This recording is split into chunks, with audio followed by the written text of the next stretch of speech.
guess it's been a while since I've seen nature behave in such a way. It wasn't supposed to happen like that. Sir, you were the one that saw the whole thing. What happened? Who's asking?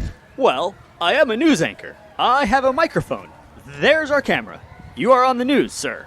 I remember the last time I dropped anchor. Haven't been on the water since, instead of being stuck here on all this shitty dirt.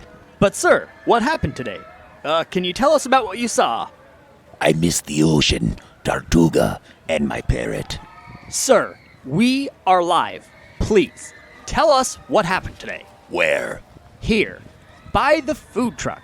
You were standing next to it, you said? I was watching the barrel races.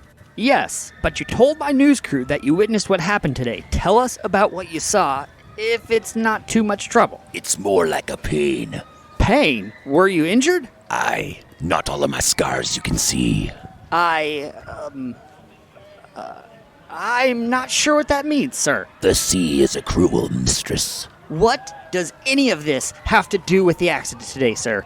You were the only one who saw it happen. You said as much, and then you agreed to speak with us. What happened? As I said, I was watching the barrel races. A horrible sport. Not enough harpoons. As they were moving the horses back to the corral, a cattle dog got spooked. And that's why I never allow dogs on an ocean vessel. You sure do have a confusing way of telling stories, sir. I can only tell one kind of story. A story that matters. Stories about the ocean. And you're trying to get me to tell a story that's not about the ocean. Therein lies the problem. So the dog got scared. Right. Lost his sea legs, he did. And then? Well, I'd never judge a man for the size of his peg leg, but I had just finished eating a largely disappointing whale burger. It was big, but it wasn't whale. I think the cook was trying to give me scurvy. It's walking the plank for false advertising on my ship. And what's this have to do with the dog? I had just thrown away my food boat and caught eye of a man with a large vessel of very hot chili, mounted with melted cheese. Not quite as big as the crab pots we'd make, but a courageous attempt. That dog was doing at least 20 knots at a bearing her right towards the man with the chili. And just like the iceberg to the Titanic, that collision set off a disastrous chain of events. A chain of events that set off a chain of events? The chili was in the air. Time stood still for me as the rest of the world kept chasing waterfalls. The head of the 4-H was driving an ATV, carrying the mayor and a newly appointed debutante to the town, both dressed in their best, headed to the announcement stage. The chili hit the 4-H man square in the face, but it looked like he had taken chili in the face before. It sprayed back into the left, completely covering them fancy land dwellers. Oh my! At that point, the whole deck needed swabbed, and that out-of-control ATV was the one to do it. It went first through the Girl Scout cookie stand, and there were cookies and sad fat kids everywhere. It then skipped right through the Boy Scouts rope-tying pit.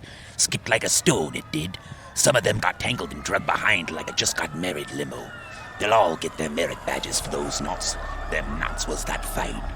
Then it plowed into the American Legion's beer stand. Kegs became torpedoes, covering everything in foam like cannon fodder. And I tell you, those old guys sure know how to hit the deck. This is when things turned real bad, matey. Behind the stage was a propane tank, right next to her. What are you doing? Stop filming. You and your crew need to evacuate immediately. Everyone must leave. This is an active crime scene. But I was just about to get the story. I don't care what you're doing. Stop filming. You and your crew evacuate immediately. But Listen, this here is an all-hands-on-deck situation. You see this here badge? It means that I am the captain of this here ship, and you need to listen. Now clear this area. Ah, fellow captain. I have a feeling it'll be much easier to tell you this story. I've seen it all. Well, hold on now. What did you see? It's been a while since I've seen nature behave in such a way. Jesus Christ! Becky, back to you.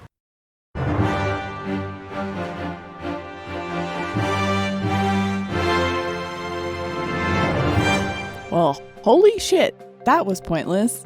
We'll have more on this story as it develops. Thanks for tuning in to Schmedia Radio, and we'll be back on sometime tomorrow.